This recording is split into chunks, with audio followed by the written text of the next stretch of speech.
আসসালামু আলাইকুম এভরিওয়ান। শুরু করছি আমি তো ভালোবাসি তোকে উপন্যাসের ২১তম পর্ব। লেখনীতে সালমা চৌধুরী। তৎক্ষণাৎ মেঘের অভিব্যক্তি বদলে গেল, চোয়াল শক্ত হয়ে এলো, দীর্ঘশ্বাস ছেড়ে কপাল কুঁচকালো, মনে মনে বলল, আমি ওনাকে নিয়ে ভাবছি কেন? ওনাকে নিয়ে ভাবার তো মানুষ আছেই। তাছাড়া উনি মেরেছেন, তার শাস্তি আল্লাহ ওনাকে দিয়েছে। আমার তো এতে খুশি হওয়ার কথা। কথাগুলো ভেবে গাল ফোলালো। তারপর মায়ের মলিন মুখের পানে একবার তাকিয়ে আবার মনে মনে বলা শুরু করলো, যেখানে আম্মু আব্বু আর ভাইয়া কোনোদিন আমার গায়ে হাত তুলেনি, সেখানে উনি আমার গায়ে হাত তুলেন কোন অধিকারে? তাও আবার আরেকজনের জন্য। উনি আমাকে পছন্দ করলেও মেনে নিতাম। উনি তো জান্নাত আপুকে ভালোবাসে, তাহলে আমার ওপর অধিকার দেখাতে আসছেন কেন? কারো জীবনে অবাঞ্ছিতের ন্যায় পড়ে থাকার চেয়ে একাকী জীবন কাটানো অনেক ভালো। আমি আপনার জীবনে অবাঞ্ছিত হয়ে থাকতে চাই না। আজ থেকে আমার মনে হিটলারের কোনো অস্তিত্ব থাকবে না। একবার সুস্থ হই শুধু, আমার জীবনের সকল সিদ্ধান্ত আমি নিব। আমার ব্যাপারে কাউকে নাক গলাতে দিব না। হালিমা খান মেয়ের কপালে হাত রেখেই ব্যস্ত হলেন জলপট্টি দেওয়ার জন্য। গত রাত থেকে না খাওয়া খাওয়া নাওয়া এক মেয়ের যত্ন নিচ্ছেন। চোখ মুখে ক্লান্তির ছাপ স্পষ্ট। মেঘের মাথায় জটপটি দিতে দিতে মেঘের চুলে হাত দিলেন। মেঘের চুলের জট লেগেছে, অগোছালো হয়ে আছে। হালিমা খান কোমল কণ্ঠে মেঘকে বললেন, তুই সুস্থ হলে তোকে নিয়ে পার্লারে যাব। মেঘ ছোট করে শুধালো, কেন? হালিমা খান শ্বাস ছেড়ে শীতল কণ্ঠে বললেন, তোর চুলগুলো কাটতে হবে। মেঘ আতকুটে বলে, না, চুল ছোট করব না আমি। হালিমা খান মেয়ের মাথায় হাত বুলাতে বুলাতে ঠান্ডা স্বরে বললেন, তুই তো নিজের যত্নই নিতে পারিস না, চুলের যত্ন কিভাবে নিবি? তার থেকে ভালো এখন চুলগুলো কেটে দিলে। ভর্তি পরীক্ষা দিতে দিতে দেখবি বড় হয়ে যাচ্ছে। মেঘ চুপচাপ মায়ের কথা শুনলো, কোনো প্রতিবাদ করলো না, চোখ বন্ধ করে শুয়ে আছে। এখনো জ্বর ১০০ ডিগ্রিতেই আছে। ওষুধ খাওয়ানো হচ্ছে, তারপরেও কমছে না। প্রয়োজন ছাড়া কারোর সাথে কথা বলে না, সারাক্ষণ চোখ বন্ধ করে শুয়ে থাকে আর ঘুমায়। তানভীর বিকালে বের হয়েছে, এমপি সম্মেলনে গেছে। সেখানে প্রোগ্রাম শেষ করে তারা কয়েকজন মিলে এলাকায় বেরিয়েছে ভোট চাওয়ার জন্য। এক গলিতে কয়েকটা বাসায় ভোট চাওয়ার পর আচমকা তানভীরের নজর পড়ে মেন রোডে। সাথে কয়েকজনকে দায়িত্ব দিয়ে তানভীর দৌড়ে বেরিয়ে এসেছে গলি থেকে। মেন রোডে এসে গলা উঁচু করে ডাকলো, এই মেয়ে দাঁড়াও। বন্যা সহসা পেছনে ঘুরলো। তানভীরকে দেখে বিস্মিত হয়ে বলল, ভাইয়া আপনি? তানভীর কয়েক কদম এগিয়ে বন্যার মুখোমুখি হয়ে গম্ভীর কণ্ঠে প্রশ্ন করলো, আমি তোমার কোন জন্মের ভাই? হ্যাঁ? তানভীরের গোমরামুখ কথায় বন্যা কিছুটা ভেবাচাকা খেয়ে উদ্বিগ্ন কণ্ঠে বলল, না মানে আপনি তো মেঘের ভাইয়া, তাই। তানভীর এবার কিছুটা কড়া স্বরে বলল, আমাকে ভাইয়া ডাকার অধিকার শুধু মেঘের। তোমার ইচ্ছে হলে তানভীর ভাই বলতে পারো, কিন্তু মায়ের পেটের ভাইয়ের মতো ভাইয়া ভাইয়া করে ডাকবা না। বন্যা আস্তে আস্তে বিড়বিড় করে বলল, মেঘের ভাইগুলো এমন কটখাট্ট কেন? এতদিন শুধু মেঘের মুখেই শুনতাম, এখন দেখি সত্যি সত্যি। তানভীর টিস্যু দিয়ে নাক মুছে ছোট করে শুধালো, কোথায় যাওয়া হচ্ছিল? বন্যা তটস্থ হয়ে বলল, ফুচকা খেতে। বন্যা পুনরায় স্বাভাবিক কণ্ঠে প্রশ্ন করল, আপনি এখানে কেন ভাইয়া? প্রশ্ন শেষের আগে চোখে পড়লো তানভীরের দিকে। তানভীর তীক্ষ্ণ দৃষ্টিতে চেয়ে আছে। বন্যা ঢোক গিলে ছোট করে বলল, সরি তানভীর ভাই। তানভীর মুচকি হেসে উত্তর দিল, সামনেই নির্বাচন, তাই ভোট চাইতে এসেছিলাম। বন্যা নিরুদ্বেগ কণ্ঠে বলল, ও। তানভীর কপাল কুঁচকে বলল, এভাবে রিয়েক্ট করলা কেন? আমাদের এমপি কি তোমার পছন্দ না? ভোট দিবা না? বন্যা আতঙ্কিত হয়ে তাকালো তানভীরের দিকে, ডানে বামে মাথা নাড়িয়ে বলল, না না, তেমন কোনো বিষয় না। তাছাড়া আমি তো ভোটারই হইনি। তানভীর বিরক্ত নিয়ে বলল, তাতে কি হয়েছে? তোমার আব্বু আম্মু বড় বোন তো আছে, তারা তো ভোটার। যেভাবে রিয়াকশন দিচ্ছ মনে হচ্ছে গোষ্ঠীতে কাউকে ভোট দিতে দিবা না। বন্যা মুখ ফুলিয়ে শ্বাস ছেড়ে আস্তে করে বলল, আপনাদের এমপিকেই ভোট দিতে বলবো। তানভীর মোলায়েম কণ্ঠে বলল, ঠিক আছে, এখন বাসায় যাও, কিছুক্ষণের মধ্যেই তোমাদের বাসায় আসছি, সবাইকে হালকা নাস্তা দিও। বন্যা চোখ গোল গোল করে চাইলো, তারপর ছোট করে বলল, আমি ফুচকা খেতে যাচ্ছিলাম। তানভীর কণ্ঠ ভারী করে বলল, একদিন ফুচকা না খেলে কি মরে যাবে? বন্যা নির্বাক চোখে চেয়ে রইল। তানভীর গলা খাকারি দিয়ে পুনরায় বলে উঠল, ভেবো না তোমায় জোর করছি। সত্যি বলতে সম্মেলন থেকে সরাসরি এদিকে চলে আসছি। ওরা সকালের পর থেকে এখনো খায়নি কিছু। তোমাদের এদিকে নাস্তা খাওয়ার মতো কোনো দোকান রেস্টুরেন্ট কিছুই নেই। কাজ শেষ না করে যাওয়া সম্ভব না, আবার সন্ধ্যার আগে শেষ করতে হবে। তুমি বনুর বেস্ট ফ্রেন্ড, সেই সুবাদে তোমাকে বলছি, আমাকে না খাওয়ালেও চলবে। ওদের জন্য একটু চা বিস্কুট আর হালকা নাস্তার ব্যবস্থা করে দিলে খুব ভালো হতো। বন্যা স্বাভাবিক কণ্ঠে বলল, জি অবশ্যই, আমি বাসায় গিয়ে ব্যবস্থা করছি। আপনি সবাইকে নিয়ে বাসায় চলে আসেন প্লিজ। বন্যা পুনরায় প্রশ্ন করলো, বাসা চিনেন? তানভীর ওপর-নিচ মাথা নাড়ল। বন্যার কথা না বাড়িয়ে চুপচাপ বাসার দিকে হাঁটা দিল। বন্যাদের মধ্যবিত্ত পরিবার, বাবা সরকারি কর্মকর্তা, বন্যারা 2 বোন 1 ভাই। বন্যার বড় বোন স্নাতক শেষ করে এখন চাকরির জন্য পড়াশোনা করছে আর বিভিন্ন চাকরির পরীক্ষা দিচ্ছে। বন্যা ছোট মেয়ে। তাছাড়াও বন্যার একটা ছোট ভাই আছে, এখন ক্লাস 8-এ পড়ে, নাম রিদ। বন্যা বাসায় গিয়ে বন্ধুদের আম্মুকে আর বোনকে বলে রান্নার ব্যবস্থা করছে। কিছুক্ষণ সময়ের মধ্যে নুডলস, পাকোড়া, ফিরনি সাথে চা বিস্কুট রেডি করে ফেলেছে। কিছুক্ষণ পর হাজির হলো সকলে। এলাকার সব বাড়ি বলে শেষের দিকে গিয়েছে বন্যাদের বাসায়। কলিং বেল চাপতে কিছুক্ষণের মধ্যে বন্যা এসে দরজা খুলে দিল। তানভীর 2টো শপিং ব্যাগ এগিয়ে দিল বন্যার দিকে। সবাইকে বসতে বলে বন্যা ভেতরে এগিয়ে চলে গেল। বন্যার আম্মু সকলকে নাস্তা দিতে ব্যস্ত। বন্যার বোন কাজ শেষ করে আগেই নিজের রুমে চলে গিয়েছে। একটা শপিং ব্যাগ খুলে চোখে পড়ল পার্সেল করা ফুচকা। বন্যা আশ্চর্য নয়নে তাকিয়ে আছে আর বিড়বিড় করে বলছে, তানভীর ভাই আমার জন্য ফুচকা এনেছেন? উনি কবে থেকে এত ভালো মানুষ হলেন? তারপর দ্বিতীয় শপিং ব্যাগ খুলে দেখলো ওখানে কিছু আপেল, মাল্টা আর কিছু ফল আছে। বন্যাদের বাসায় টুকটাক নাস্তা করে বেরিয়ে পড়েছে সকলে। বন্যা রান্নাঘর থেকে বেরিয়ে মায়ের সাথে মেন গেট পর্যন্ত এসে দাঁড়ায়। তানভীর হাসি মুখে বন্যার মায়ের থেকে বিদায় নিল।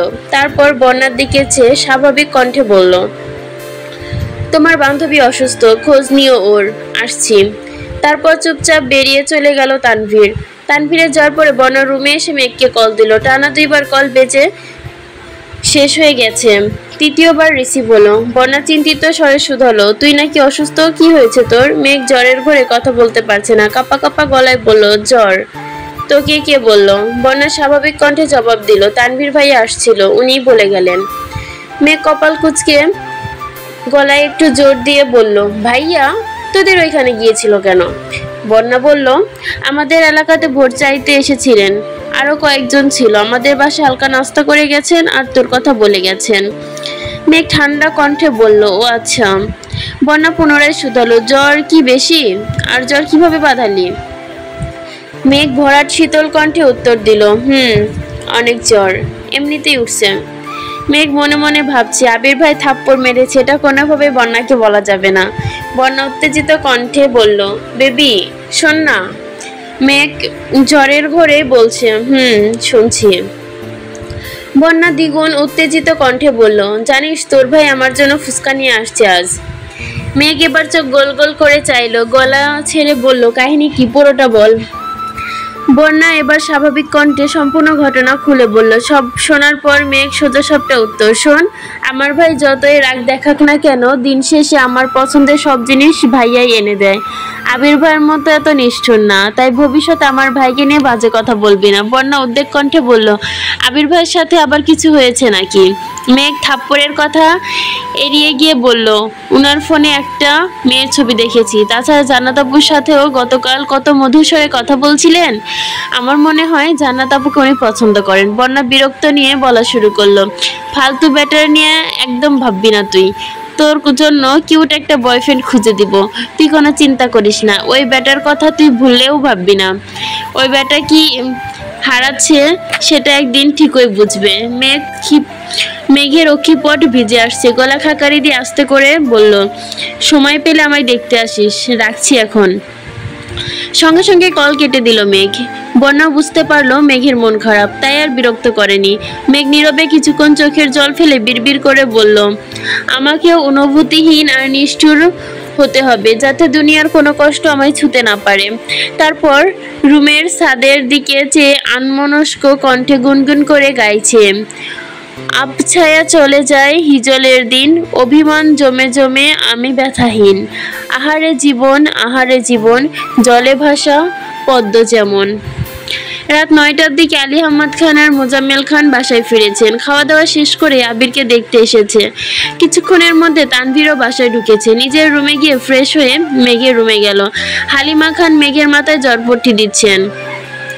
মেঘ চোখ বন্ধ করে শুয়ে আছে। মেঘের কাছে কিছুক্ষণ বসে আবিরের রুমে গেল তানভীর। মালিয়া খান ছেলের মাথার কাছে বসে বসে মাথায় হাত বোলাচ্ছে। জ্বর কিছুটা কমেছে, তবে হাতের ব্যথার সাথে ফোলাটাও আছে। আলী আহমদ খান আর মোজাম্মেল খান চেয়ারে বসে আছেন। তানভীর রুমে ঢুকে আশেপাশে ঘুরে এসে আবিরের বিছানায় বসলো। কপালে হাত দিয়ে তাপমাত্রা বোঝার চেষ্টা করলো। আলী আহমদ খান গম্ভীর কণ্ঠে বললেন, আবির কোথায় মারপিট করেছিলে? আবির নিস্তব্ধ হয়ে ছাদের দিকে চেয়ে আছে। আলী আহমদ খান পুনরায় শুধালেন, কি হলো? কাকে মেরে নিজের হাতের এই অবস্থা করেছ? আবির আব্বুর দিকে চেয়ে নরম স্বরে বলল, আমি খুবই ভদ্র ছেলে, মারপিট একদমই পছন্দ করি না। আপনি শুধু শুধু টেনশন করেন আমাকে নিয়ে। আবিরের ভাবের কথা শুনে তানভীর বিষময় চেকেছে, মনে মনে বলছে, বা ভাইয়া কি নাটকটাই না করছো, বললেই তো হয়। আপনি গুরু, আমি শিষ্য, বুদ্ধি আমার কম, আপনি বুঝাই দিলে বুঝিতে সক্ষম। মোজাম্মেল খান কঠিন স্বরে বললেন, মারপিট যদি নাই করবা তাহলে এই অবস্থা হলো কেন শরীরের? আবির আমতা আমতা করে বলল, রাস্তায় কিসের সাথে ধাক্কা লেগে কেটে গিয়েছিল। তানভীর মিটমিট করে হাসছে আর মনে মনে বিড়বিড় করছে, আহারে বেচারা ভাই আমার। আলী আহমদ খান বিড়বিড় স্বরে বললেন, আগেই বলেছিলাম বাইক না কিনতে, তিনটা প্রাইভেট কার থাকার সত্ত্বেও তোমার হয় না। আজকে যদি গাড়ি চালাইতা তাহলে বৃষ্টিতেও ভিজতে হতো না, হাতের ওই অবস্থা হতো না, আর এখন এভাবে জ্বরে পড়ে থাকতা না। শ্বাস ছেড়ে আবার বলা শুরু করলেন, ঠিকই তো, তোমার বন্ধু সেদিন এসে তোমার কোম্পানির ওপেনিং রেড ইনভাইটেশন দিয়ে গেল। তুমি আধমরা হয়ে পড়ে থাকলে ওপেন কে করবে? আবির ছোট করে বলল, আমি করব। কপাল কুঁচকে আলী আহমদ খান হুঙ্কার দিয়ে বললেন, এসব ভণ্ডামি বাদ দিয়ে কাজে মনোযোগ দাও। মারপিট করে জীবনে কিছুই করতে পারবা না, শুধু শত্রুর সংখ্যাই বাড়াবা। কোম্পানি শুরু করার অনুমতি চেয়েছো, অনুমতি দিয়েছি। এখন যদি কোম্পানির কাজের বাইরে নিজের মর্জি মতো চলো তাহলে আমাকেও কঠোর হতে হবে, এই আমি বলে রাখলাম। মালিয়া খান কোমল কণ্ঠে বললেন, ও তো বললো মারপিট করেনি। আলী আহমদ খান গম্ভীর কণ্ঠে বলে উঠলেন, তোমার ছেলের বয়সটা আমিও পার করে এসেছি, কোন কারণে কি হতে পারে সে সম্পর্কে আমার সম্পূর্ণ ধারণা আছে। একটা সময় রাজনীতি আমিও করেছি, রাজনীতির জন্য কত জায়গায় আমিও মারপিট করেছি। কি লাভ হয়েছে তাতে? দিন শেষে সব ছেড়ে ব্যবসা শুরু করতে হয়েছে। তোমার ছেলেকে সময় থাকতেই বোঝাও এসব ঝামেলা না জড়িয়ে কাজে মনোযোগ দিতে। আলী আহমদ খানের কথা শুনে আবির আর তানভীর আর মালিয়া খান তিনজনেই বিস্ময়কর দৃষ্টিতে তাকিয়ে রইল। কিছুক্ষণ পর মালিয়া খান নরম স্বরে বলে উঠলেন, আপনার রক্তই পেয়েছে। বড় আম্মুর কথা শুনে তানভীর ফিক করে হেসে উঠল। আলী আহমদ খান বিরক্ত হয়ে বলল, তোমার ছেলেকে লাই দিয়ে দিয়ে মাথায় তুলছো, তুলো, আমার সমস্যা নেই, একদিন শুধু আমার কানে ওর মারপিটের খবর আসুক। কথা না শেষ করে রাগে ফুঁসতে ফুঁসতে চলে গেলেন আলী আহমদ খান। তানভীর নিঃশব্দে হেসে চলেছে। মোজাম্মেল খান কঠিন স্বরে বলে উঠলেন, এত হেসে লাভ নেই, রাজনীতি করার অনুমতি পেয়েছো বলে যা তা করে বেড়াবে তা কিন্তু সহ্য করব না আমরা। তোমাদের দুই ভাইকেই সাবধান করে দিচ্ছি, এই বাড়িতে থাকতে গেলে বাধ্য ছেলের মতোই থাকতে হবে। মোজাম্মেল খানও বেরিয়ে গেলেন। মালিয়া খান ছেলের মাথায় হাত বোলাতে বোলাতে বললেন, তুই এত বছর বাইরে ছিলি, এখানে কার সাথে ঝামেলা করিস? আবির কপাল কুঁচকে তাকালো মায়ের দিকে, কণ্ঠ ভারী করে বলল, আম্মু তুমি অন্তত এইসব কথা বলো না, আমি মারপিট করিনি, এমনিই কেটে গেছে, এত চিন্তা করো না তো। আবির শ্বাস ছেড়ে আবার বলল, বিশ্বাস না করলে তোমার সামনে তানভীরকে জিজ্ঞেস করছি, কিরে তানভীর, আমি মারপিট করি?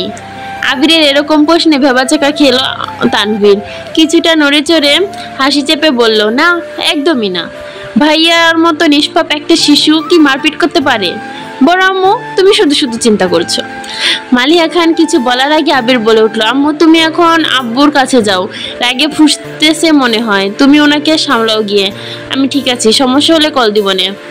মালিয়া খান ও ছেলের কথা মতো বেরিয়ে মেঘকে দেখে নিচে চলে গেলেন। আবির মোলায়েম কণ্ঠে তানভীরকে শোধালো, মেঘ কেমন আছে? তানভীর স্বাভাবিকভাবে উত্তর দিল, শরীরের তাপমাত্রা তো কমছে না, ঘুমাচ্ছে দেখে আসলাম। আম্মু বলল বিকালে একটু নাকি কমেছিল জ্বর। আবিরের চেহারার চিন্তিত ভাব স্পষ্ট বোঝা যাচ্ছে। তানভীর কিছুটা তপ্ত স্বরে বলল, নিজেকে আহত করে কি লাভ হলো? দিব্যি দুজনই দুই রুমে পড়ে অসুস্থতায় ভুগছ। তুমি সুস্থ থাকলেও তো বোনের কেয়ার করতে পারতাম। আবির চুপচাপ শুয়ে আছে, কিছুই বলছে না। আবিরের নীরবতা দেখে তানভীর ছোট করে শুধালো, ব্যথা কমেছে হাতের? আবির গম্ভীর কণ্ঠে উত্তর দিল, কিছুটা। তানভীর পুনরায় প্রশ্ন করলো, খেয়েছো ভাইয়া? আবির সঙ্গে সঙ্গে উত্তর দিল, হ্যাঁ। আবির হঠাৎই তীক্ষ্ণ দৃষ্টিতে চেয়ে তানভীরকে প্রশ্ন করলো, কোথায় যাবি বলছিলি? গেছিলি? কি খাওয়ালো?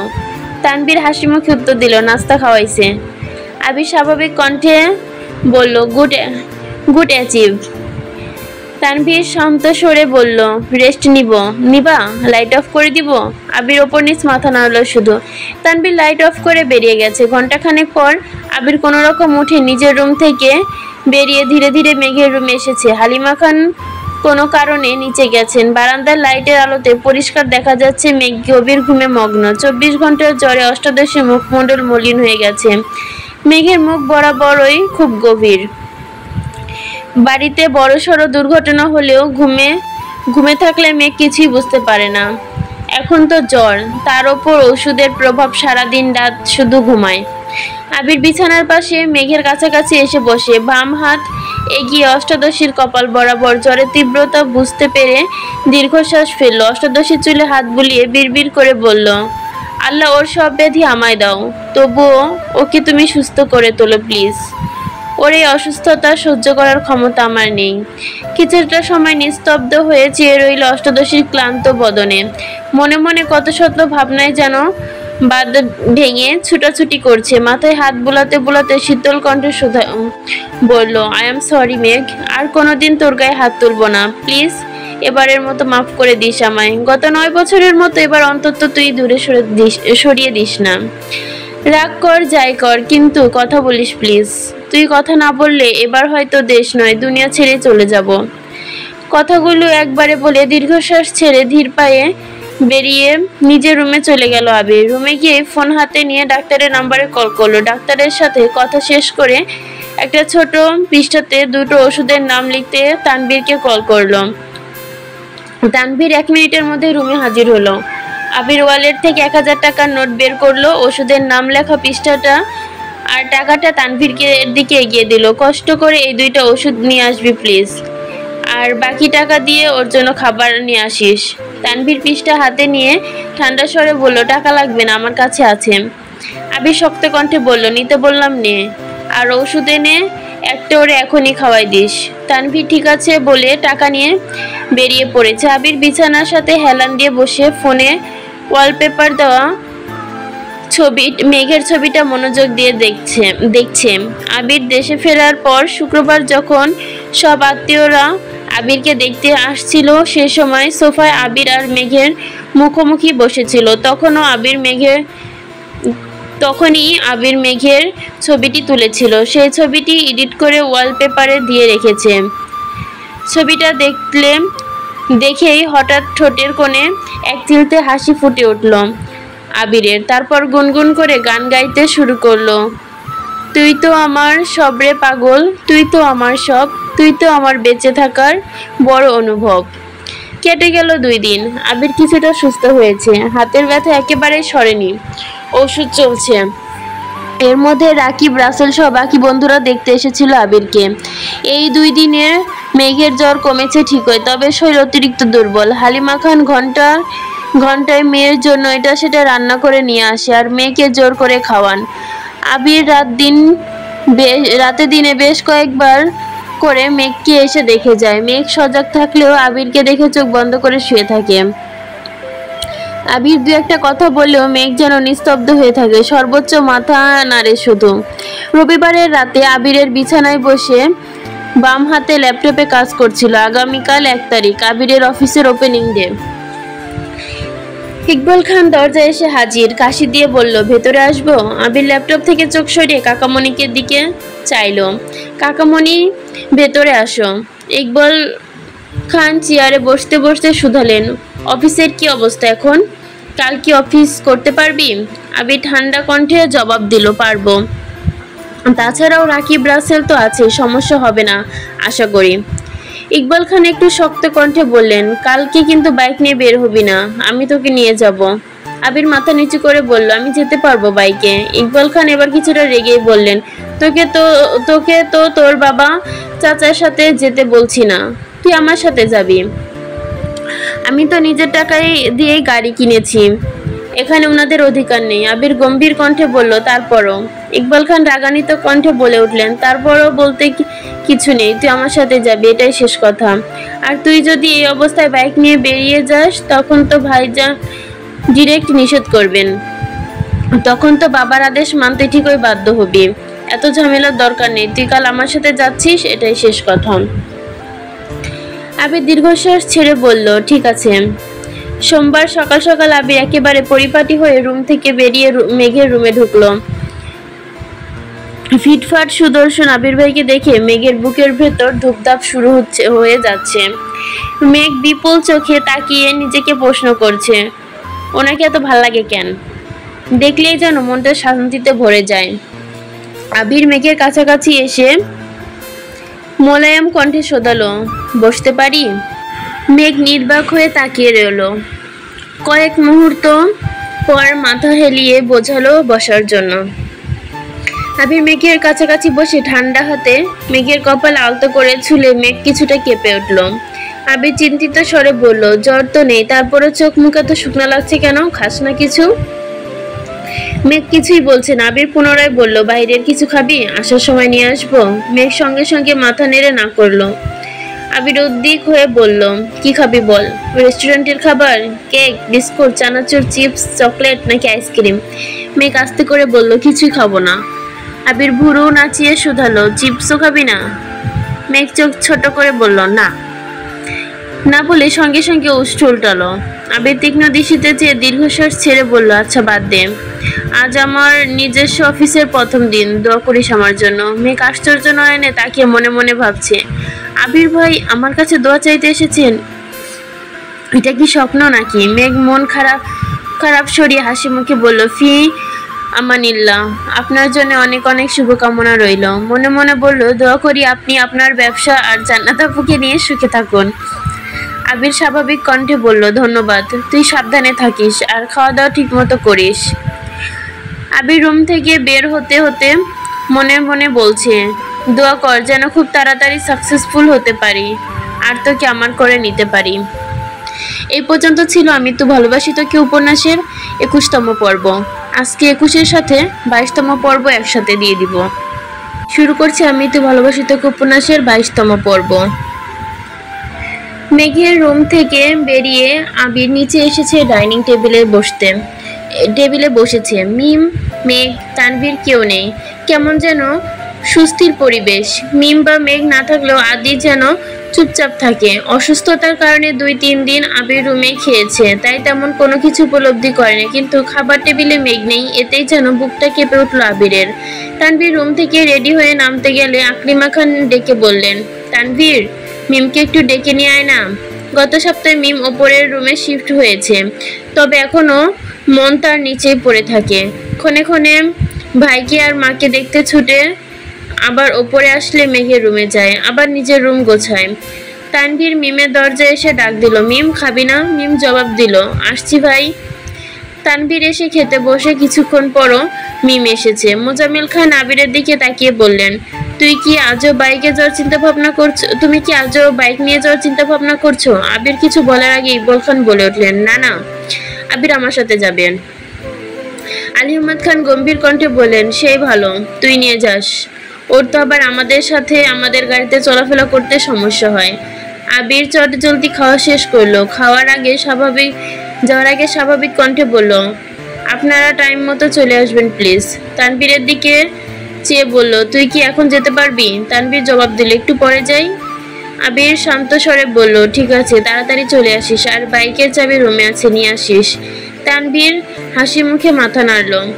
আলী আহমেদ খান, মোজাম্মেল খান, ইকবাল খান থেকে শুরু করে রাকিব, রাসেলরাও, আব্বু চাচু যারা ছিলেন সকলেই এসেছে। অফিসের কলিগদের সহ সকলে দুপুরের খাওয়া হয়েছে। আবিরের একজন পরিচিত ছোট ভাই নাম মিরাজ, তাকে আবিরের পিএ হিসেবে নিযুক্ত করা হয়েছে। সারাদিন ব্যস্ততা শেষে যখন ঢাকার বুকের সন্ধ্যা, তখন তানভীরের সঙ্গে বাড়ি ফিরছে আবির, সাথে কয়েক প্যাকেট বিরিয়ানি। বাসায় ঢুকে তানভীর বিরিয়ানিগুলো সবাইকে দিতে ব্যস্ত। আবির এক প্যাকেট নিয়ে সিঁড়িতে উঠে মেঘের রুমে চলে গেল। মেঘ পাশ ফিরে ফেসবুকে ভিডিও দেখছিল। আবির গলাখাকারি দেওয়াতে পিছে ঘুরেছে। আবির বিরিয়ানির প্যাকেট এগিয়ে দিয়ে ছোট করে বলল, তোর জন্য এনেছি, খেয়ে নিস। মেঘ কপাল কুঁচকে প্রশ্ন করল, কি এতে? আবির উত্তর দিল, বিরিয়ানি। মেঘ শুধু বলছে আমার তো। আবির সঙ্গে সঙ্গে বলে উঠল, আমি জানি তোর বিরিয়ানির থেকেও কাচ্চি অনেক বেশি পছন্দের, কিন্তু সব দিক বিবেচনা করে অফিসে বিরিয়ানি দেওয়া হয়েছে, আর এটা খেয়ে নে, আমি অন্যদিন তোর জন্য কাচ্চি নিয়ে আসবো। মেঘ আর কিছু বলল না। আবিরও বিরিয়ানি রেখে নিজের রুমে চলে গেছে। 2-3 দিন কেটে গেল। আবিরের ব্যস্ততা এখন দ্বিগুণ বেড়েছে। 2 অফিসের সিইও এর দায়িত্ব পালন করা চারটেখানে কথা নয়, তারপরও কোনো কাজের ফাঁকি দেয় না ছেলেটা। নিজের প্রতিষ্ঠান করার ঝোঁক মাথাচাড়া দিয়ে বসেছে। শত ব্যস্ততার মাঝেও প্রতিদিন ফজরের নামাজ পড়ে বাসায় ফিরে নিজে ভালোবাসার মানুষকে ঘুমন্ত অবস্থায় দেখে যায়। হালিমা খান ইদানিং মেঘের সাথে থাকায় আবিরের সুবিধাই হয়েছে। হালিমা খান ফজরের নামাজ পড়তে নিজের রুমে চলে যান, তারপর রান্নার ব্যবস্থা করেন। এই ফাঁকে আবির মেঘকে দেখে ছাদে চলে যায়।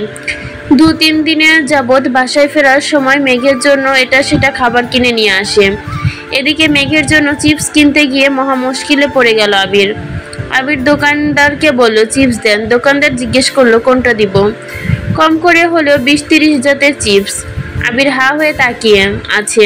মেঘের পছন্দের 2টা চিপসের নাম আবির জানতো, কিন্তু কোন কোম্পানির চিপস পছন্দ তা আবিরের অজানা ছিল। তাই দোকান থেকে সব ব্র্যান্ডের 2টা করে মোট 1 বস্তা চিপস মেঘের জন্য রুমে হাজির করলো। ভাগ্যের সময়টা তখন বিকাল ছিল, ড্রয়িং রুমে কেউ ছিল না। এত চিপস দেখে মেঘ অগার মতো চেয়ে শুধু শোধালো, আপনি কি চিপসের ব্যবসা শুরু করেছেন? আবির স্বভাবসুলভ গভীর কণ্ঠে উত্তর দিল, তোর পছন্দের চিপস কোনটা বের কর। এত চিপসের ভেতর থেকে মেঘ 5টা চিপস বের করে বলল, এগুলো আমার পছন্দ।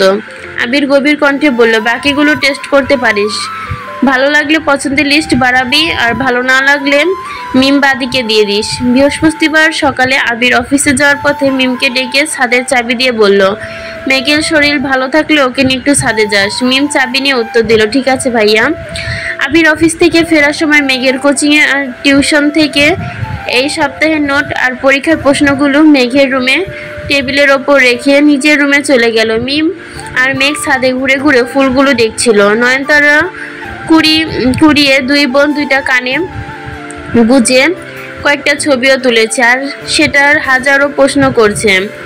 1 সপ্তাহে মেঘের শরীর কিছুটা সুস্থ হয়েছে, তবে মায়ের ঘন্টায় ঘন্টায় আনা খাবার খেতে খেতে আবিরও এটা সেটা নিয়ে আসে। মোজাম্মেল খান অথবা আলী আহমেদ খান রুটি, কলা, ফল নিয়ে আসে। তানভীর রাতে ফেরার সময় চোখের সামনে যা পড়ে তাই নিয়ে আসে। খেতে খেতে আর শুয়ে থাকতে থাকতে ক্লান্ত হয়ে গেছে। বেশ খানিকটা সময় ছাদে ঘোরাঘুরি করে নিচে এসে যে যার রুমে চলে গেছে। মেঘ রুমে ঢুকে চোখ পড়ল টেবিলের ওপর রাখা প্রশ্ন আর শিটের দিকে। এগুলো নিয়ে উল্টিয়ে পাল্টিয়ে দেখলো। বুঝতে বাকি নেই এগুলো আবির ভাই এনেছে। মেঘ সন্ধ্যার পর পড়তে বসেছে। অসুস্থতার ফলে সপ্তাহ যাবৎ বই নিয়ে বসতেই পারছিল না মেয়েটা। কিছুক্ষণ পড়াশোনা করে আবির ভাইয়ের আনা প্রশ্নগুলো পরীক্ষা দিয়ে নিজের অবস্থান চেক করছে। প্রতি শুক্রবারে নেই, শুক্রবারও ভালোভাবে কাটলো সকলের। আবির আসরের নামাজ পড়ে করিডোর দিয়ে নিজের রুমের দিকে যাচ্ছিল। হঠাৎই সামনে পড়ল মেঘ। একটা স্কাই ব্লু কালারের জামার সাথে সাদা ওড়না গলায় পেঁচিয়েছে, হাতে একটা পার্স নিয়ে খোলা চুলে বের হচ্ছে রুম থেকে।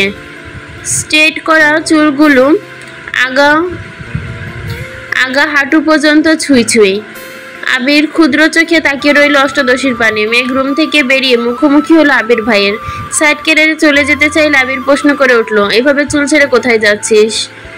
মেঘ মাথা কিছুটা ছোট করে উত্তর দিল, পার্লারে। আবির কপাল কুঁচকে শোধালো, কেন? মেঘ মাথা নিচু করে পুনরায় উত্তর দিল, চুল কাটতে। আবির এবার তীক্ষ্ণ দৃষ্টিতে তাকিয়ে, তোর চুল কাটার অনুমতি কে দিয়েছে? মেঘ একদমে বলে ফেললো, আম্মু বলেছে আমি নাকি চুলের যত্ন নিতে পারি না, তাই কাটতে যাচ্ছি। আবির গম্ভীর কণ্ঠে প্রশ্ন করলো, মামনি বলেছে? মেঘ উত্তর দিল, জি। আবির ভেতর ভেতর আগে ফুঁসতে ফুঁসতে কণ্ঠ দ্বিগুণ ভারী করে জানালো, চুল কাটবি ভালো কথা, কিন্তু চুল যেন কোমরের উপর না ওঠে। মেঘ অন্যদিকে মুখ ঘুরে অভিমানী স্বরে বলল, আমার চুল আমি কাটবো, আমার অভিমতের প্রয়োজন নেই। আবির দাঁতে দাঁত চেপে দীর্ঘশ্বাস ফেলে কড়া স্বরে বলল, চুল কোমরের 1 ইঞ্চি ওপরে উঠলে তোর খবর আছে। কথাটা শেষ করেই মাত্র আবির দ্রুত প্রায় নিজের রুমের দিকে চলে গেল। অষ্টাদশী স্ট্যাচুর মতো দাঁড়িয়ে বিড়বিড় করে বলল, আমার চুল আমি যা ইচ্ছা করবো, আপনার কথা আমি কেন শুনবো?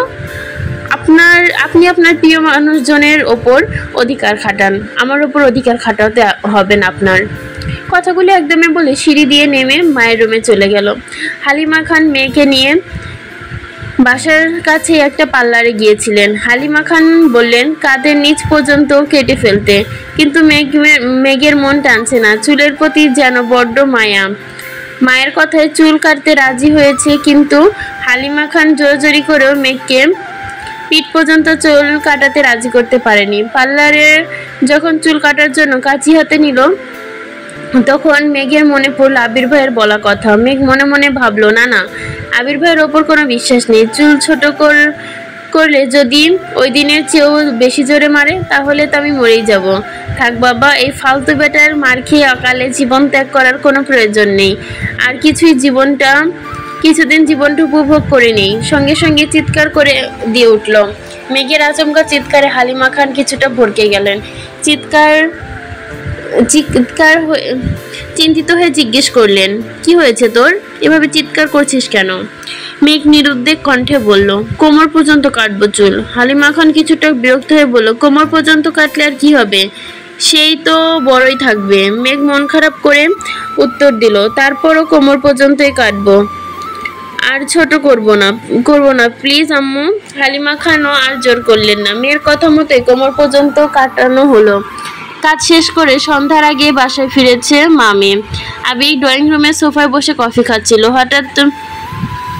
হঠাৎ কাউকে ঢুকতে দেখে চোখ তুলে এক পলক তাকালো মেঘের দিকে। মেঘের দৃষ্টি স্থির ছিল। মেঘের চুল দেখার জন্য ক্ষীণ দৃষ্টিতে চেয়ে রইল। মেঘ সিঁড়ি দিয়ে ওঠার পথে আবির ভাইয়ের দিকে তাকিয়ে ভেঙচি কেটে দ্রুত পায়ে উঠে নিজের রুমে চলে গেল। মেঘের কোমর পর্যন্ত চুল দেখে আবির মাথা নিচু করে মুচকি হাসলো। আবির কফি শেষ করে বাসা থেকে বেরিয়ে পড়েছে। প্রতি শুক্রবারের মতো মাগরিবের নামাজ পড়ে বন্ধুদের সাথে আড্ডা দিতে চলে গেছে। বাসায় ফিরতে ফিরতে 11টা বেজে গেছে। শনিবারের ডাইনিং রুমে সকলে নাস্তা করছে। সকালে তখন মেঘ নেমে আসছে। চঞ্চল পায়ে নূপুর ঝনঝন শব্দ করছে। আবির চাইলো সিঁড়ির প্রাণে। চুল ছোট করাতে যেন অন্যরকম সুন্দর লাগছে তার অষ্টাদশীকে। কোমরে পড়া চুলগুলো হাঁটার সঙ্গে সঙ্গে এদিক সেদিক নড়ছে। আবির সঙ্গে সঙ্গে দৃষ্টি নামিয়ে খাওয়ায় মনোযোগ দিল। মেঘ কাছাকাছি আসতে আলী আহমদ খান প্রশ্ন করলো, এখন শরীর কেমন? মেঘ একগাল হেসে উত্তর দিল, আলহামদুলিল্লাহ ভালো বড় আব্বু। তানভীর কয়েক সেকেন্ড তাকিয়ে উত্তর দিল, চুল কাটছিস কেন? এবার যেন সকলের দৃষ্টি মেঘের চুলের দিকে গেল। কেউ কিছু বলল না। মেঘ ছোট করে উত্তর দিল, তানভীর হুট করেই বলে উঠল, ভালোই করেছিস, লম্বা চুলে তোকে শেওড়া গাছের পেতনির মতো লাগে। কথা বলে তৎক্ষণাৎ তানভীর জিহ্বায় কামড় দিয়ে মাথা নিচু করে ফেললো। বাড়ির সকলেই যেখানে আছে সেটা আবিরের মনেই ছিল না। মেঘ গাল ফুলিয়ে শ্বাস ছেড়ে ভাইয়ের দিকে সূক্ষ্ম নজরে তাকিয়ে রইল। তারপর ভিঞ্চি কেটে চুপচাপ আবির ভাইয়ের বিপরীতে বসে নাস্তা খাওয়া শুরু করলো। মোজাম্মেল খান রাগী স্বরে বললেন, নিজের বোনকে পেতনির সাথে তুলনা করছো? বা ততক্ষণে আলী আহমদ খান খাবার শেষ করে উঠে গেছেন। ইকবাল খান হাসি মুখে বললেন, তানভীর মজা করে বলেছে, বাদ দাও তো ভাইয়া। মোজাম্মেল খান কঠিন স্বরে বললেন, আমার মেয়েকে নিয়ে কেউ যেন কোনো রকম মজা আর না করে। আমার মেয়ের তুলনা শুধু পরীর সঙ্গেই সম্ভব। কথাটা বলে মোজাম্মেল খান রাগে ফুঁসতে ফুঁসতে চলে যাচ্ছে। এদিকে বাবার কথা শুনে মেঘ সশব্দে হেসে উঠেছে। বাবার যাওয়ার দিকে তাকিয়ে তানভীর বিড়বিড় করে বলল, পেতনি তো তবুও গাছে থাকতে পারে, পরী হয়ে কোন দেশ বিদেশে ঘুরবে, তখন তো খোঁজও পাবে না। ইকবাল খান কিছুটা হেসে স্বাভাবিক কণ্ঠে বলল, ভাইয়ার সামনে এসব উল্টাপাল্টা মজা করিস না, এসব মজা ভাইয়া নিতে পারে না।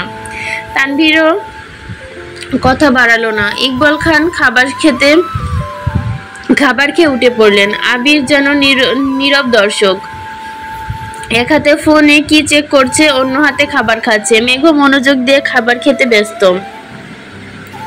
মিম হঠাৎই বলে উঠল, আপু জানো কি হয়েছে? মেঘ ঘাড় ঘুরিয়ে মিমের দিকে তাকিয়ে বলল, কি হয়েছে? আবিরও ফোন থেকে দৃষ্টি সরিয়ে মিমের দিকে চাইলো। মিম আবিরকে দেখে ডোক গিলে ছোট করে বলল, পরে বলবো নে। মেঘ বলে উঠল, কি হয়েছে বল। আবির মেঘের দিকে তাকিয়ে থমথমে কণ্ঠে বলল, চুপচাপ খেতে পারিস না? খেতে বসে এত কথা কিসের? মেঘ আর মিম দুজনই মাথা নিচু করে চুপচাপ খাচ্ছে। তারপরও আবির খাওয়া শেষ করে বেসিনে গেল। ততক্ষণে মালিয়া খান ডাইনিং টেবিলের কাছে এসে শুধালেন, তোদের আর কিছু লাগবে? মেঘ উদ্গ্রীব কণ্ঠে প্রশ্ন করল, আচ্ছা বড় আম্মু, তোমার ছেলে জন্মের পর কি মুখে মধু দাওনি? মালিয়া খান হেসে উঠল। আবির বেরিয়ে যেতে যেতে রাশভরি কণ্ঠে শুধালো, মধুতে ভেজাল ছিল, তাই খাইনি। মেঘ আশ্চর্য নয়নে সহসা ঘাড় ঘুরালো। ততক্ষণে আবির মেন গেট পেরিয়ে বেরিয়ে গেছে। মেঘ পুনরায় মালিয়া খানের দিকে চাইলো। মালিয়া খান হাসি থামিয়ে বললেন, আবিরকে সত্যি মধু দেওয়া হয়নি। আবিরের জন্মের সময় আমার অবস্থা অনেক খারাপ ছিল। তখন বাড়ির দুজন ডাক্তার ছিল। কখন কি সমস্যা হয় সেজন্য। আর ডাক্তাররা কি মধু খেতে দিবে নাকি? বারবারই নিষেধ করা হয়েছে, কোনো প্রকার মধু পানি খাওয়ানো যাবে না। আর তোর বড় আব্বু এখন কি দেখছিস? আবির জন্মের সময় ছেলেকে রেখে এক চুলো কোথাও নড়েনি। ডাক্তার যা বলেছে, যেভাবে বলেছে সেভাবে সব করেছে। মেঘ মালিয়া খানের দিকে তাকিয়ে নিরেট কণ্ঠে বলে, এজন্যই তোমার ছেলে এমন কটখাট্ট হোক। মালিয়া খানের স্বাভাবিক কণ্ঠে বললেন, আবির ছোটবেলা এরকম ছিল না, বিদেশে যাওয়ার আগে থেকে কেমন জানি হয়ে গেছে।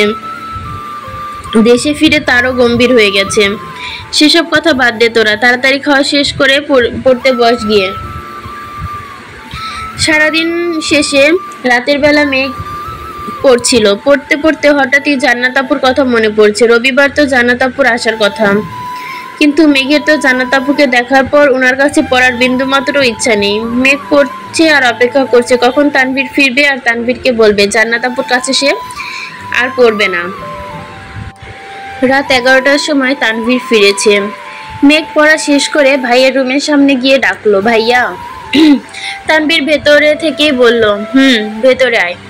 মেঘ রুমে ঢুকে বিছানার পাশে দাঁড়িয়ে তানভীর বোনের দিকে যেয়ে প্রশ্ন করলো, কিছু বলবি? মেঘ কোমল কণ্ঠে বলল, একটা কথা বলতাম। তানভীর স্বাভাবিকভাবে বলল, হ্যাঁ বল। মেঘ নির্দ্বিধায় বলে ফেলল, জান্নাত আপুর কাছে আমি পড়বো না, তুমি ওনাকে না করে দিও। তানভীর চিন্তিত কণ্ঠে শোধালো, কেন, কোনো সমস্যা? মেঘ মাথা নিচু করে বলল, সমস্যা নেই, এমনি পড়বো না। তানভীর গলা খাকারি দিয়ে বলল, বোনো, এটার সমাধান আমি দিতে পারবো না, তুই ভাইয়ের সাথে কথা বলিস। মেঘ বিরস কণ্ঠে বলল, তুমি তো জান্নাত আপুকে এনেছিলে, তাহলে তুমি নিষেধ করে দিও, আমি ওনার সাথে কথা বলতে পারবো না। তানভীর এবার ঠান্ডা কণ্ঠে বলে উঠল, আমার কাছে জান্নাত আপুর নাম্বার নেই, ভাইয়ার কাছে আছে। তাছাড়াও ভাইয়ার কথায় জান্নাত আপু তোকে পড়াতে আসছে। তুই না পড়তে চাইলে ভাইয়াকে বলিস, ভাইয়া যা সিদ্ধান্ত নিবে তাই হবে। এ বিষয়ে কথা বলার অধিকার আমার নেই। তোর অন্য কথা থাকলে বল। মেঘের মনের ভেতরে সুপ্ত ক্রোধ যেন মাথায় উঠে গেছে, চোখ মুখ লাল হয়ে যাচ্ছে। আর কোনো কথা না বলে রাগে ফুঁসতে ফুঁসতে নিজের রুমে চলে গেল। এত বছর তো তানভীরই মেঘের সকল সিদ্ধান্ত নিয়েছে, তবে আজ কেন আবির ভাইকে সিদ্ধান্ত নিতে হবে? এটা মেঘ কোনোভাবেই মানতে পারছে না। কিন্তু অষ্টাদশী তো জানে না গত 7 বছর যাবৎ আবিরের সিদ্ধান্তে তানভীর সবকিছু করেছে। সকালবেলা ঘুম থেকে উঠে মেঘ রুমে পায়চারি করছে। আবির ভাইকে কিভাবে বলবে, কি বলবে তাই ভেবে পাচ্ছে না। আজ না আবার থাপ্পড় দিয়ে বসে। তৎক্ষণাৎ নিজেকে নিজে সাহস দিয়ে বলল, তুই কি এত দুর্বল নাকি? দীর্ঘ সময়ে পায়চারি মেঘের নাকের ডগায় বিন্দু বিন্দু ঘাম জমে গেছে, যা মুখ তার ন্যায় চিকচিক করছে। বুকে সাহস নিয়ে অষ্টাদশী নিজের রুম থেকে বেরিয়ে করিডোর দিয়ে আবিরের রুমের দিকে পা বাড়ালো। আবির শার্টের স্কার্ফ ফোল্ড করতে করতে নিজের রুম থেকে বের হচ্ছিল। হঠাৎ মেঘকে দেখে দাঁড়িয়ে পড়লো। মেঘ এক মুহূর্তের মধ্যেই সবকিছু ভুলে আবির ভাইয়ের দিকে নিষ্পলক তাকিয়ে রইল। ছাই রঙের একটি শার্ট ইন করে পরা, চোখে সানগ্লাস, ক্রাশ খাওয়ানোর সেই লুকে দাঁড়িয়ে আছে আবির ভাই। সে তো জানে না এই সুদর্শন লোকে ছোট্ট অষ্টাদশীর মনের ভিতর মণিকঠায় ব্যথা অনুভব হয়। মেঘের অভিমুখে চাইলো আবির। নাকের ডগায় জমে থাকা ঘাম যেন আবিরের দৃষ্টি টানছে। মেঘের শান্ত অস্থির নয়নজোড়ার দিকে তাকিয়ে আবির মনে মনে বলে, এই চোখে শুধু আমার সর্বনাশ দেখি। মেঘের অভিব্যক্তি বদলে গেল। বদলাতে সময় লাগলো না। মাথা নিচু করেই বুক ফুলিয়ে শ্বাস নিয়ে বলল, আপনার সাথে আমার কিছু কথা আছে। আবির স্বভাবসুলভ ভারী কণ্ঠেই বলল, বল। মেঘ নিরেট কণ্ঠে বলল, আমি জান্নাত আপুর কাছে পড়বো না। মনের ভিতর সুপ্ত ক্রোধ এক নিমিষে প্রকাশ করে ফেলল। মেঘের কথা আবির স্বাভাবিক কণ্ঠে বলল, কেন? মেঘ শব্দ স্বরে জানালো, ইচ্ছে নেই তাই পড়বো না। আবির ভুরু গুটিয়ে বিরক্ত নিয়ে বলল, তোর ইচ্ছেতে কোনো কিছুই হবে না, তোকে জান্নাতের কাছেই পড়তে হবে। মেঘ আবারও ভেতরে ভেতরে রাগে ফুঁসতে লাগলো। গাল দুটো রক্তবর্ণ ধারণ করেছে। অধিক রাগে মেঘের গলার স্বর ভেঙে আসে। এবার কান্না জড়িত কণ্ঠে বলে উঠলো, বললাম তো আমি ওনার কাছে পড়বো না।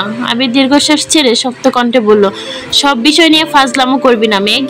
তোর ভালোর জন্য জান্নাতকে আনা হয়েছে, আমি তোর খারাপ চাই না। মেঘ সহসা বলে ফেললো, আমার ভালো মন্দ আপনাকে ভাবতে হবে না। অন্তত ক্রোধ যেন এবার মেঘের চোখ বেয়ে গড়িয়ে পড়ছে।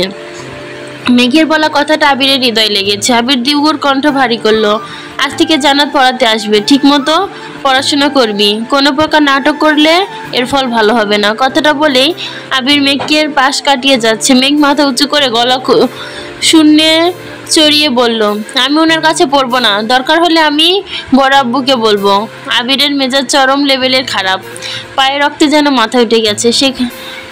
সেখানেই দাঁড়িয়ে রাগান্বিত স্বরে হুনকার দিয়ে বলল, কি বলবি বড় আব্বুকে? জান্নাত পড়াতে পারে না এটা বলবি? জান্নাতের আচরণ খারাপ এটা বলবি? আর তুই যে তোর টিচারকে নিয়ে উল্টাপাল্টা ভাবিস আর বাজে কথা বলিস, এগুলো আব্বু শুনলে সেটা কি তোর ভালো হবে? এই যে তোকে এত ভালোবাসে, এত আদর করে, থাকবে তো এসব ভালোবাসা? মেঘ সহসা মাথা নিচু করে নিশ্চুপ দাঁড়িয়ে রইল। চোখ দিয়ে অঝরে পানি ঝরছে। আবির চোখ মুখ গোটালো, নিজের রাগকে সংযত চেষ্টা করলো। রাশভারী কণ্ঠে বলল, এই বাড়িতে থাকতে হলে আমার মর্জিতেই তোকে চলতে হবে। কোনো রকমে কথা শেষ করে আবির নিজের মতোই নিচে চলে গেল। কিছু না খেয়ে অফিসের জন্য বেরিয়ে পড়েছে। পিছ থেকে মালিয়া খান, ইকবাল খান ডেকেছে, কিন্তু আবির যেন কিছু শোনেনি, কোনো হুঁশ নেই। মেঘ করিডোরে দাঁড়িয়ে কেঁদেই যাচ্ছে। অতিরিক্ত রাগে মেঘের খুব কান্না পায়। খানবাড়ির নিয়মই যেন এটা। আলী আহমদ খান আর মোজাম্মেল খানের আদেশ আবির আর তানভীর অক্ষরে অক্ষরে পালন করতে হয়। আবার আবিরের আদেশ শাসন মেঘকে পালন করতে হয়। তানভীর শুধু মেঘ আর মিম আর আদিকে শাসন করে। তবে আবির, মিম আর আদিকের ব্যাপারে কোনো মাথা ব্যথা নেই। আবিরের ধ্যানে জ্ঞানে শুধু মেঘ। মেঘ সকাল থেকেই কিছু খায়নি। কয়েকবার বন্যাও কল করেছে, কিন্তু বন্যার কল রিসিভ করেনি। দুপুর হয়ে গেছে। মেঘ রুমে জোরে গান চালিয়ে বালিশে মুখ গুজে শুয়ে শুয়ে কাঁদছে। হঠাৎই ফোনে কল বেজে ওঠে। মেঘ তুলে ফোনের দিকে তাকিয়ে দেখে বন্যা কল করেছে। ফোন রিসিভ করতেই বন্যা বলে উঠল, কিরে এত করে কল দিচ্ছিস কেন? মেঘ কান্নার শব্দ শুনে বন্যা চিন্তিত স্বরে জিজ্ঞেস করলো, কি হয়েছে বেবি, কাঁদছিস কেন? মেঘ কান্নার মাত্রা কমিয়েছে, তবে এখনো ফুপিয়ে ফুপিয়ে কেঁদেই চলেছে। ক্রোধান্বিত কণ্ঠে বলল, আমি এই বাড়িতে থাকবো না। চলে যাব বাড়ি ছেড়ে। বন্যা কোমল কণ্ঠে শুধালো, কেন, কি হয়েছে তোর? মেঘ কণ্ঠ দ্বিগুণ ভারী করে বলল, কেউ কেউ কিছু বলে না। রেজাল্ট দিলে যদি পাশ করতে পারি তাহলে তুই যে ভার্সিটিতে আবেদন করবি সবগুলোতে আমাকেও আবেদন করাবি। টাকা আমি দিব, তুই শুধু আবেদন করে দিবি। তারপর পরীক্ষার সময় একসাথে গিয়ে দুজনে পরীক্ষা দিব। বাংলাদেশের যে জায়গায় চান্স পাবো সেখানেই ভর্তি হব। তারপর এই বাড়িতে আমি থাকবো না। বন্যা, সেসব পরে দেখা যাবে, আগে তুই বল হয়েছে কি? মেঘ রাগান্বিত কণ্ঠে বলা শুরু করলো, কি হয়েছে জানি না, এই বাড়িতে থাকবো না, এটাই মূল কথা। একবার শুধু কোথাও চান্স পাই, দরকার হলে টিউশন পড়িয়ে আমি পড়াশোনা করব।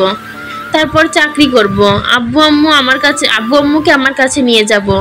আব্বু না গেলে শুধু আম্মুকে নিয়ে যাব। তবুও আমি এই বাড়িতে থাকবো না। যে যার মতো শুধু নিজের মর্জি আমার উপর চাপিয়ে দেয়। এত বছর সহ্য করেছি, এখন জীবনের আরেক হিটলারের আবির্ভাব। তারপর আমার জীবনে তছনছ করে দিচ্ছে। উনি যা বলবেন তাই আমার মানতে হবে, যেভাবে বলবেন সেভাবে আমার চলতে হবে। কেন? আমি ওনার কথা মতো চলবো কেন? তুই আবেদন না করে দিলে বলিস, আমি নিজে নিজে করব। বাই। একদমে কথাগুলো বলে ফোন কেটে বিছানার পাশে ফেলে আবারও বালিশে মুখ গুজে কাঁদছে। বন্যা হম্মকের মতো বসে রইল। কি এমন হয়েছে যে মেঘ সব ছেড়ে ছুড়ে চলে যেতে চাইছে? কিছুই তার মাথায় ঢুকছে না। আবির মেঘের রুমে দরজায় দাঁড়িয়ে মেঘের বলা প্রত্যেকটা কথা শুনেছে। আবির দাঁতে দাঁত পিষে ক্ষিপ্ত দৃষ্টিতে চেয়ে আছে মেঘের দিকে। আবির এক হাতে কাচির প্যাকেট, অন্য হাতে চোখ থেকে সানগ্লাসটা খুলে মুষ্টিবদ্ধভাবে চেপে ধরে আছে। সানগ্লাস ভেঙে শুধু হাত কাটার অপেক্ষা। সকালে মেঘকে ঝেড়ে অফিসে যাওয়ার পর থেকে আবিরের মন ছটফট করছিল। কোনোভাবে কাজে মন দিতে পারছিল না। বাধ্য অফিস থেকে বেরিয়ে জ্যাম্পেরি অষ্টাদশীর পছন্দের রেস্টুরেন্ট থেকে কাচ্চি নিয়ে বাসার দিকে রওনা দিয়েছে। মেঘ স্পেশাল কিছু রেস্টুরেন্ট ব্যতীত অন্য কোথাও থেকে কাচ্চি খায় না। গত সপ্তাহে আবিরের কাছে কাজের ব্যস্ততার ফলে সেই রেস্টুরেন্ট থেকে কাচ্চি নিয়ে খাওয়ানোর সুযোগ হয়ে ওঠেনি, তাই আজ কাজ ফেলে বেরিয়েছিল। কিন্তু যাকে সে নিজের থেকেও বেশি ভালোবাসে সে অষ্টাদশী তাকে ছেড়ে চিরতরে দূরে চলে যাওয়ার প্ল্যান করছে। এটা শুনেই যেন আবিরের মাথায় আকাশ ভেঙে পড়েছে, হৃদয় কেঁপে উঠেছে। নীরবে অজান্তেই মনে মনে বলল, এত ঘৃণা করিস আমায়? আজকের পর্ব একসাথে দুইটা দিয়ে পর্বটা বিশাল হয়ে গেছে। আসলে সামনে পরীক্ষার জন্য চেষ্টা করছি পর্বগুলো তাড়াতাড়ি শেষ করতে, এই জন্য একসাথে দুইটা দিলাম। এতক্ষণ সাথে থাকার জন্য ধন্যবাদ সকলে। আসসালামু আলাইকুম।